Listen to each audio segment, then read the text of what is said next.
Hello student, today we have to start health and diseases. We can start some diseases. We know that diseases are of two types. Some are infectious and some are non-infectious. There are two types of diseases. We can study both type of diseases. In our syllabus, they will give some diseases that can be discussed today. First diseases is dengue.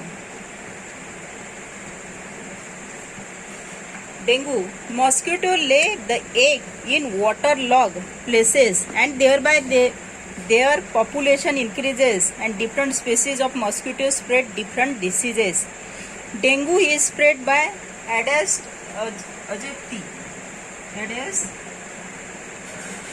aegypti. म्हणजेच इथे पाहत असताना हा जो dengue आहे dengue हा जो आहे एडिस इजिप्ती प्रकारच्या डासामार्फत हा संसर्गजन्य रोग पसरतो. म्हणजे हा कसा आहे इन्फेक्शियस डिसीज आहे आणि type of that mosquito is Aedes aegypti. This diseases is caused by Den 1-2 virus belonging to type fly virus. Den 1-2. It is the most important thing for dengue.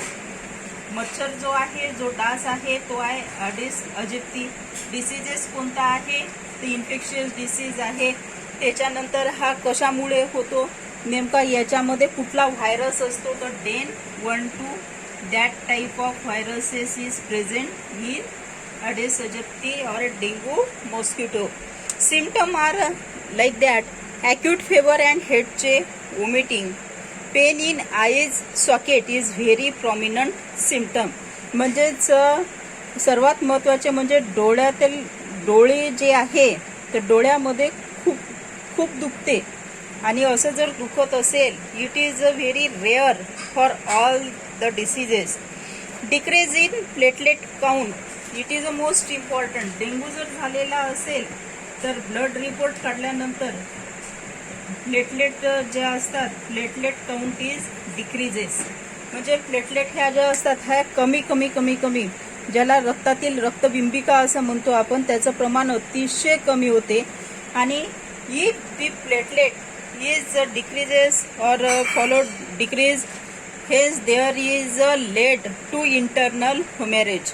म्हणजे आतमध्ये शरीराच्या आतमध्ये काय होते ब्लिडिंग होते म्हणजे रक्त पसरते शरीरात रक्तस्राव होतो आणि जे काही व्हेन असतात त्या ब्रेकअप सुद्धा होऊ शकतात. It is a one of the type of infectious disease that is dengue. It is a first number. Then second number is swine flu. And swine flu, it is an infectious disease occur through pig and human. म्हणजे हा कशामुळे होऊन राहिलेला आहे due to pig and humans. Pig म्हणजे डुकर. Swine फ्लूचा संसर्ग डुक्कर या प्राण्यांद्वारे आणि माणसांना झाला असेल तर माणसांद्वारे होते. Viruses of swine flu are spread through sweat of infected person. Similarly, it is spread through secretion of nose, throat and saliva.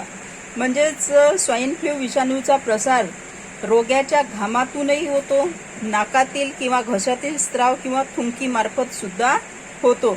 मग आता स्वाइन फ्लूचे लक्षणं काय आहे? What are the symptom of swine flu? Difficulty in breathing म्हणजे श्वास घ्यायला काय होतो अडथळा निर्माण होतो, धाप लागते. Another most important symptom is sore throat and body pain म्हणजे घसा खवखवतो आणि शरीर काय होते दुखायला लागते. स्वाइन फ्लूचं निदान करण्यासाठी काय करावं लागते की रुग्णाच्या घशातील द्रव पदार्थ जो असतो तो राष्ट्रीय विषाणू विज्ञान संस्थेमध्ये तपासण्याकरता पाठवावं लागते. जस्ट लाईक कोरोनामध्ये जसं थ्रोट स्वॅब घेतला जातो तसा स्वाइन फ्लूमध्ये सुद्धा घेतला जातो. In March 2009 in Mexico, Mexico या देशामध्ये स्वाईन फ्लू हा जो आहे हा रिपोर्ट झाला होता. म्हणजे हा प्रथम बाधा कुठे झाली होती तर मेक्सिकोमध्ये 2009 मध्ये झाली होती. Swine flu is caused by the virus influenza H1N1. डेंग्यूचं काय आहे DEN12, याचा आहे H1N1. असं यामध्ये व्हायरस असतो इन्फ्लुएन्झाचा. Person who come in contact with pig can contract this disease. म्हणजे जो व्यक्ती डुकराच्या संपर्कात आलेला असेल किंवा ज्या भागामध्ये डुकरं जास्त असेल तिथे या विषाणूची बाधा जास्त होते. Then another infectious disease is AIDS. Acquired immunodeficiency syndrome, त्याला एड्स असं म्हणतात. This diseases is caused by HIV. हा एक व्हायरस आहे, human immunodeficiency virus. In this disease victims suffering from various diseases due to progressive weakening of natural immunity. म्हणजे जी रोगप्रतिकार शक्ती असते हीच कमी झालेली असते, दुर्लभ झालेली असते. त्यामुळे अशा व्यक्तीला अनेक आजार होतात पण ते आजार बसत नाही. Diagnosis of AIDS cannot confirm without test in medical laboratories. Medical लॅबोरेटरीमध्ये टेस्ट केल्याशिवाय किंवा तिथून रिकॉग्नाइज केल्याशिवाय एड्स झालेला आहे असं निदान निश्चित करता येत नाही.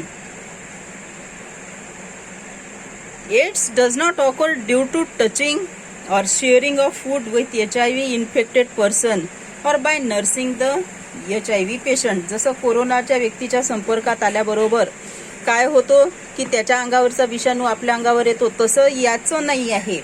म्हणजे या व्यक्तीसोबत राहिलं, जेवण केलं किंवा त्याच्या हाताला हात जरी लागला तरी एड्स होत नाही, तो विषाणू फैलत नाही.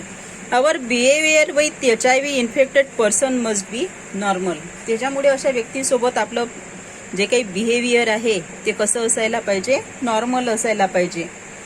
HIV was first reported in an African species of monkeys. म्हणजेच कुठे झालेली आहे HIVचा विषाणू पहिल्यांदा आफ्रिकेतील एक खास प्रजातीच्या माकडांमध्ये आढळलेला आहे. म्हणजे सगळ्यात पहिले हे कशात आढळलेलं आहे तर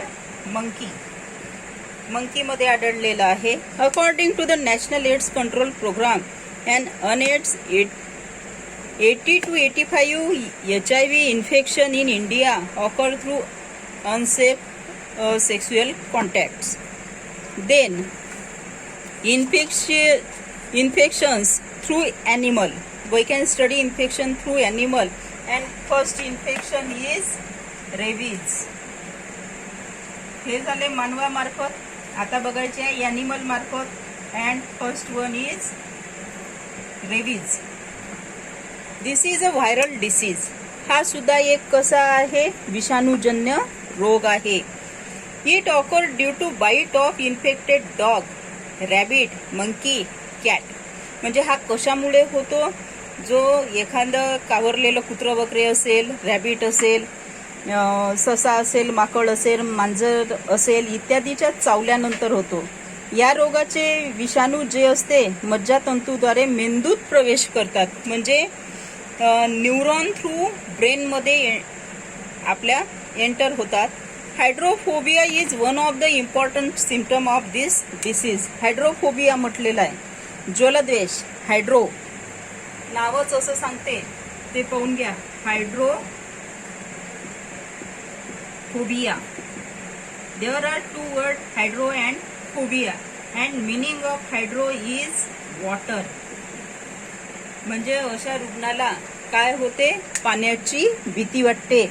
आणि महत्त्वाचं लक्षण आहे पाण्याचा. अगदी जर एखादा पेशंट किंवा एखादा व्यक्ती द्वेष करत असेल तर त्याने हे सिम्पटम समजून घ्यायचे. It can be carry about rabies. म्हणजे त्याला काय झालेलं आहे, काय होऊन राहिलेलं आहे, त्याला रेबीजचे लक्षण आहे. आणि या रोगांमध्ये hydrophobia is most important symptom and victims show extreme fear for water. Rabies is a fatal disease. However, fatality can be prevented by timely vaccination before onset of symptom. म्हणजे या रोगांमध्ये रोगी पाण्याला घाबरत असल्यामुळे याला जलसंत्रास असेही म्हणतात. आणि रेबीज प्राणघातक रोग असल्यामुळे हा रोग होण्यापूर्वीच लस देऊन, म्हणजे जसं आपल्याला हे जे घरचे पाळीव प्राणी असतात किंवा मग बाहेरचे असतात, हे जर चावले तर चावल्याबरोबर संरक्षण म्हणून त्याच्या विषयी काय करायला पाहिजे, व्हॅक्सिनेशन करायला पाहिजे. कुत्रा चावल्यानंतर या आजाराची लक्षणे 90 ते 175 दिवसानंतर सुद्धा दिसू शकतात. लगेचच दिसले पाहिजे असं काही नाही आहे. What are the symptom of rabies? Fever for 2 to 12 week, म्हणजे 2 ते 12 वीक करता काय राहते, फेवर राहतो, ताप राहतो. त्यानंतर हायड्रोफोबिया, पाण्याविषयी भीती आणि अतिशयोक्ती करत असल्यासारखं वाटते. कोणत्याही गोष्टी काहीही करत असेल तर ते अतिशयोक्ती गोष्ट होत आहे असं नॉर्मल पर्सनला वाटते, त्या पेशंटला नाही. It is all about the infectious disease. Then we can study or we can discuss about non-infectious disease. And first non-infectious disease is cancer. First one is cancer. Cancer is a diseases which do not occur through infection or body contact are called non-infectious disease. Such diseases arises in human body itself due to certain reason. म्हणजेच इथे पाहत असताना आपल्याला काय म्हणावं लागेल की हे जे आहे असंसर्गजन्य रोग, हे असंसर्गजन्य रोग कसे होत आहेत की जे रोग संसर्गात मधून किंवा संक्रमणातून पसरत नाही, असंक्रमण होते किंवा असंसर्गजन्य रोग असं त्यांना म्हणतात. आणि असे रोग काही विशिष्ट कारणांमुळे व्यक्तीच्या शरीरामध्ये होत असतात. Cancer is uncontrol and abnormal cell growth. कॅन्सरमध्ये नेमकं काय होते, पेशींची अनियंत्रित आणि असामान्य अशी वाढ होते, म्हणून मग त्याला काय म्हणतात, कर्करोग किंवा कॅन्सर म्हणतात. Group and lump of cancerous cells is called malignant tumour. म्हणजे ट्यूमर सारखं स्ट्रक्चर, म्हणजे unnecessary unwanted body is develop around the body. म्हणजे शरीराच्या आतमध्ये अशा गाठी निर्माण होतात की ज्या आवश्यक नसतात, आणि म्हणून मग त्याला जो शब्द दिलेला आहे तो शब्द दिलेला आहे tumour. That is called as in medical language tumour. Cancer can occur in various organ like lung, mouth, tongue, stomach, breast, uterus, skin and tissue like blood also.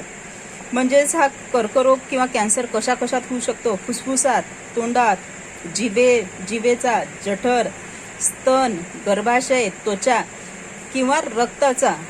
म्हणजे आपल्या शरीरात जे काही RBCs असतात, WBC असतात, त्याचाही कॅन्सर होऊ शकतो. What are the reason? Consumption of tobacco. म्हणजेच कशामुळे, अति प्रमाणात तंबाखू, गुटखा, धूम्रपान, मद्यपान हे सगळं खाल्ल्यामुळे. Lack of fibre content. Next think is आहारात चोथायुक्त अन्न पदार्थ जे असते त्यांचा समावेश नसणे, जसं फळं, पालेभाज्या या नसणे. Excess of taking junk food, जसं वडापाव, पिझ्झा, आंबवलेले पदार्थ वगैरे जे असते, जे मुलांना खूप आवडतात, इडली बिडली जे काही आहे, तर हे जे फूड आहे हे अति प्रमाणात नको. आणि याला म्हणूनच नाव काय दिलेलं आहे, जंक फूड दिलेलं आहे. ते खाण्याने सुद्धा कर्करोग, कॅन्सर हा होऊ शकतो. And another most important reason is that heredity may also be a reason. अनुवांशिकता हेही एक कारण कर्करोगाचं, कॅन्सरचं असू शकते. What are the symptom of cancer? Chronic cough, hoarse voice, difficulty in swallowing. म्हणजेच दीर्घकालीन खोकला राहतो, आवाज घोगरा होतो, गिळताना त्रास होतो, उपचार करूनही बरा न होणारा एखादा जखम किंवा सूज असते, स्तनात गाठी निर्माण होते, आणि अकारण म्हणजे काहीही अनएक्सप्लेन्ड वेट लॉस, म्हणजे वजन खूपच कमी होत जाते. असं जर होत असेल तर there is a symptom of cancer. Then another disease which is non-infectious disease is diabetes. Another one is diabetes. Diabetes, the hormone insulin produced in pancreas control the level of sugar and glucose in blood. म्हणजे आपलं जे काही काय असते pancreas जे असते पॅनक्रियामध्ये निर्माण होणारे जे काही इन्सुलिन हे एक संप्रेरक आहे, हे रक्तातील ग्लुकोजला शर्करेच्या म्हणजे साखरेच्या प्रमाणावर नियंत्रण ठेवते. If insulin is secreted in low quantity, glucose level cannot be controlled. This disorder is called as diabetes. Symptom which cannot be ignored: frequent urination at night, and increase obesity and weight loss. म्हणजे कोणत्या लक्षणाकडे दुर्लक्ष करू नका. म्हणजे काय symptom असू शकतात तर रात्री जे काही आपण लघवीला वारंवार जावं लागते, वजन खूप वाढल्या जाते किंवा कमी होते, अशी जर लक्षणं आढळत असेल तर ते लक्षणं मधुमेहाची म्हणजे डायबिटीसची असू शकतात. आणि main reason for diabetes is heredity, obesity, lack of physical exercise and mental stress. आणि याकरता एकमेव उपाय हाच आहे की डॉक्टरच्या सल्ल्याने आहार, औषध, व्यायाम याचा अवलंब करून नियंत्रण करायचं. Following the proper diet, medicine, exercise under the supervision of doctor with the help of to keep diabetes under control. And another is heart disease, which is non-infectious disease. Third one is heart disease. We can study heart disease. Efficiency of the heart decreases due to decreased blood supply and thereby oxygen and nutrient supply to the heart muscle. आपलं जे हृदय आहे, हृदय कशाच्या साह्याने चालते? रक्ताच्या साह्याने. आणि जे शुद्ध रक्त असते ते किडनीकडून कुठे ट्रान्सफर केल्या जाते? हार्टकडे केल्या जाते. जर किडनीकडून पूर्ण शुद्ध रक्त हार्टकडे जाऊन राहिलेलं आहे तर नुसतं रक्त जात नाही तर त्याच्यासोबत पर्यायाने ऑक्सिजनही जातो आणि बाकीचे जे important nutrient that can be compulsory, that can be necessary for body, that can be supplied through heart, म्हणजे हार्टकडून पोहोचवल्या जाते. आणि हा साठा जर स्नायूंला हृदयामार्फत, वेगवेगळ्या स्नायूंला हृदयामार्फत पोहोचला नाही तर मग अशा वेळेस हृदय जे आहे, हृदय त्याचं काम करणार नाही. म्हणजेच मग त्याची जे ग्रोथ आहे किंवा त्याचं जे काम करण्याची क्षमता आहे ते काय होईल? कमी होईल. Due to this heart has to perform more work that lets to stress on it. आणि म्हणून मग त्याच्यावर त्राण येतो हे मिळवण्यासाठी, आणि मग त्याच्यावर काय येतो? एक प्रकारचा जास्त कामाचा दाब पडतो. This may cause heart attack. आणि त्याच्यामुळे मग काय येतो? हार्ट काम करणं क्षणाकरता बंद करते, त्याला हार्ट अटॅक असं म्हणतात. If someone has heart attack, immediate consultation of doctor and treatment is necessary. एखाद्याला हार्ट अटॅक आलं असेल तर घरी बसण्याऐवजी पटकन दवाखान्याची कडे धाव घ्यायची. याचे लक्षणं तरी काय असतात? माझ्यापेक्षा तुम्ही चांगले सांगू शकतात. छातीत असह्य वेदना होते, छातीत इतक्या वेदना होतात की त्यामुळे खांदे, मान, हात दुखणे, हात आखडणे, घाम येणे आणि एक प्रकारचा कंप जाणवतो. त्याच्यामुळे ही लक्षणं जी आहे ही जर कोणाला घरात आढळत असेल तर आपण समजून घ्यायचं there is a symptom of heart disease. What are the reason of heart disease? Heart डिसीजचे रिझन काय आहे? Smoking, alcoholism, diabetes, hypertension, obesity, lack of physical exercise, heredity, mental stress, अँगर अँड एन्झायटी. म्हणजे काय काय असू शकते? एक तर धूम्रपान करत असला पाहिजे तो व्यक्ती, मद्यपान करत असला पाहिजे, मधुमेह असला पाहिजे, उच्च रक्तदाब असला पाहिजे, लठ्ठपणा, शारीरिक श्रमाची कमतरता, व्यायामाचा अभाव, सतत बसून राहणं, अनुवांशिकता हे हृदयविकाराचे एक कारण असू शकते, तणाव आणि सगळ्यात महत्त्वाचं म्हणजे त्या व्यक्तीचा स्वभाव जर रागीट आणि चिंता करणारा असेल, क्षुल्लक गोष्टीवर चिंता करत बसणारा, तर त्याला हृदयविकार आल्याशिवाय राहत नाही. हृदयविकारामध्ये नेमके काय काय आपण उपचार करू शकतो हार्ट डिसीजमध्ये? First one is angioplasty. Angioplasty करू शकतो. म्हणजे डिसीज आहे तर त्याला उपचार सुद्धा आहे. Second one is bypass surgery. And almost word you have to know bypass surgery and open heart surgery. Then heart transplant म्हणजे हृदयच बदलवून टाकतात. Heart transplantation. Then installation of stent. Installation of stents टाकणे म्हणजे एखादा पार्ट काढून तेवढाच part टाकणे. Installation of pacemaker. पेसमेकर बसवणे. That are the preventive major. म्हणजे हार्ट डिसीज झाला असता काय काय होऊ शकते, या सर्व गोष्टी आपण करून तो कंट्रोल करू शकतो. Then another point, it is all about.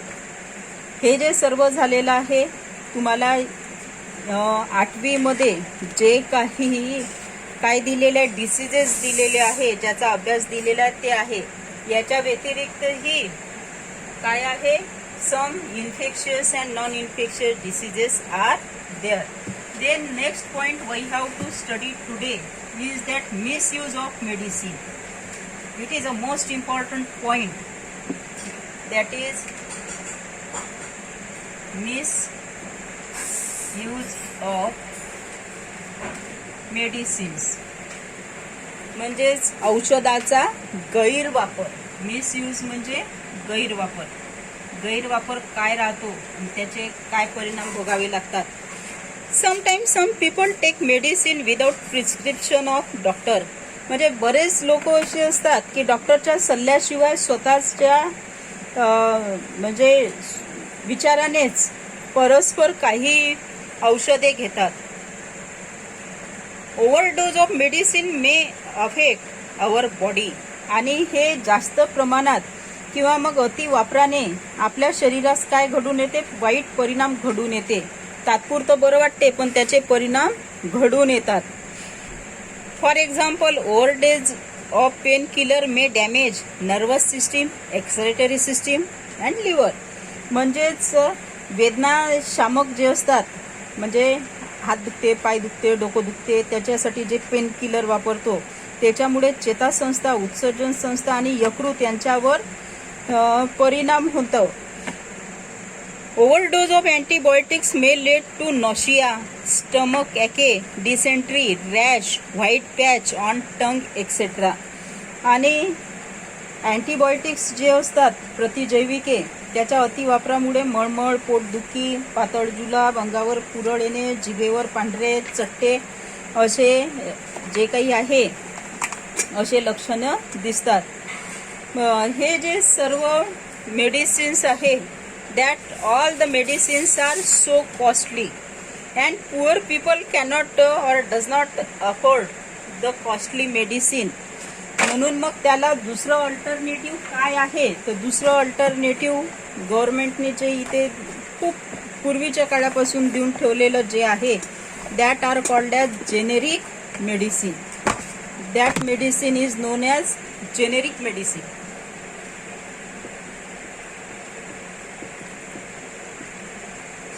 Generic medicine. Generic medicine are also known as general medicine. These are manufactured and distributed without any patent. कुठलेही पेटंट केलं जात नाही. त्याच्यामुळे मग ही जी औषधी आहे हे ब्रँडेड औषधाच्या किंवा त्याच्या दर्जेच्या नुसारच असतात. आणि जेनेरिक औषध तयार करताना त्या औषधातील घटकाचं प्रमाण किंवा त्याचा फॉर्म्युला तयार मिळत नसल्यामुळे त्याच्या संशोधन जे काही असते त्याचा खर्च वाढतो. आणि म्हणूनच जेनेरिक मेडिसिन ही जी आहे हे बाकीच्या ब्रँडेड मेडिसिनपेक्षा काय आहे, इझिली तर अवेलेबल आहे, पण त्याची कॉस्टही कशी आहे, लो आहे. त्यामुळे poor people is also afford the all type of medicine. म्हणजे जेनेरिक मेडिसिन जे आहे संशोधन करणार, त्या संशोधनावर पैसे खर्च होणार, काही वेळा संशोधन करत असताना ते फेल पडते तर ते डबल करून बघावं लागते. मग हा जो सर्व आहे आणि तो संशोधन एखाद्याने केल्यानंतर ते मग गव्हर्नमेंटला विकल्या जाते, याला पेटंट करणे असं म्हणतात. आणि त्याच्यामध्ये हे जे मेडिसिन आहे हे मेडिसिन होते त्याच पद्धतीने, फक्त हे जे आहे याच्यावर एक कॉमन थिंग असते, made in India, only for India असे सिम्पटम्स असतात. अँड ऑल द मेडिसिन, सगळे मेडिसिन जे सध्याच्या जो आजार फोफावलेला आहे दॅट इज कोरोना, त्याच्यावर जो वापरला जातो ते सगळे मेड इन इंडियाचे जेनेरिक मेडिसिनच यूज केलेले आहे. जशी आपली जीवनशैली राहील म्हणजे lifestyle included the daily routine and type of food. Nowadays, habits like staying in bed till late morning and going to bed in late night. म्हणजेच यामध्ये पाहत असताना आजकाल उशिरा उठणे, उशिरा झोपणे, आहाराच्या वेळा सारख्या बदलणे, व्यायाम व कष्टाची कामं जे असते यांचा अभाव आणि अरबट जे जंक फूड आहे ते खात राहणे, या सर्वांमुळे आजारी पडण्याचं प्रमाण कसं आहे, वाढलेलं आहे. आजारी पडण्याचं प्रमाण कमी करायचं असेल तर योग्य ती जीवनशैली आकारायला पाहिजे. म्हणजे सुरुवातीपासून तुमची जी जीवनशैली आहे ती तुम्ही तशीच ठेवायला पाहिजे. मधात बदललं की तुमच्या प्रकृतीवर त्याचा काही ना काही परिणाम हा दिसूनच येतो. आणि आजारी पडण्याचं प्रमाण जर कमी करायचं असेल, if the frequency of becoming a sick is to be lowered, people should follow right lifestyle. It must include sufficient sleep, right food, yogasan, pranayam and physical exercise. And physical exercise should be also be as per one's own capacity. म्हणजेच तुमच्या शरीराला जेवढं काही सहन होईल तेवढंच करणं आवश्यक आहे. शरीराला झेपेल एवढाच व्यायाम सुद्धा तुम्ही करायला पाहिजे. कारण प्रत्येकाच्या शरीराची क्षमता ही वेगवेगळी असते. जसे हाताचे 5 बोटं सारखे नसतात त्याच पद्धतीने प्रत्येकाच्या शरीराची क्षमता ही सारखी नसतात. Pranayama and yogasana should be perform under expert supervision. Pranayama आणि योगासन हे जे असतात ते एक्सपर्टच्या सुपरविजन खालीच करायला पाहिजे. नाहीतर बऱ्याच वेळा काय केलं जाते, एखाद्याने सांगितलं की असं असं करावं लागते, आपण तसंच करतो. तसं न करता मग जे प्रॉपर गायडन्स असतात, प्रॉपर गायडन्स घेऊन त्यांचे व्हिडिओ बघूनही आपण करू शकतो. And most important and last but not list point of this chapter is vaccination. Vaccination is most important point of this topic, health and disease. Vaccination is the important to prevent infectious diseases. म्हणजेच आपल्याला इथे जे आजार होऊ नये त्याचा प्रतिबंधक म्हणून काय केलेलं असते, लसीकरण करून घेणं तितकंच महत्त्वाचं असते. आणि there are some days, 7 April जो आहे that is world health day आहे. तुम्हाला एक मी ॲक्टिव्हिटी देत आहे. देन 14 जून आहे, त्यानंतर 29 September and 14 November. That 4 days are unknown days for you. 7 April असेल तर वर्ल्ड हेल्थ डे, 14 जून असेल तर world blood donation day, 29 September is world heart day आणि 14 नोव्हेंबर म्हटलेलं आहे मी, it is a world diabetes day. एवढं सर्व या दिवशी आहे. जागतिक आरोग्य दिन, जागतिक रक्तदान दिन, हृदय दिन आणि मधुमेह दिन. काय महत्त्व आहे ह्याचं, या महत्त्वाविषयी you can write down some point या 4 दिवसाविषयीची माहिती तुम्हाला कलेक्ट करायची आहे, ते लिहायची आहे आणि माझ्या पर्सनल नंबरवर सेंड करायची आहे. थँक्यू.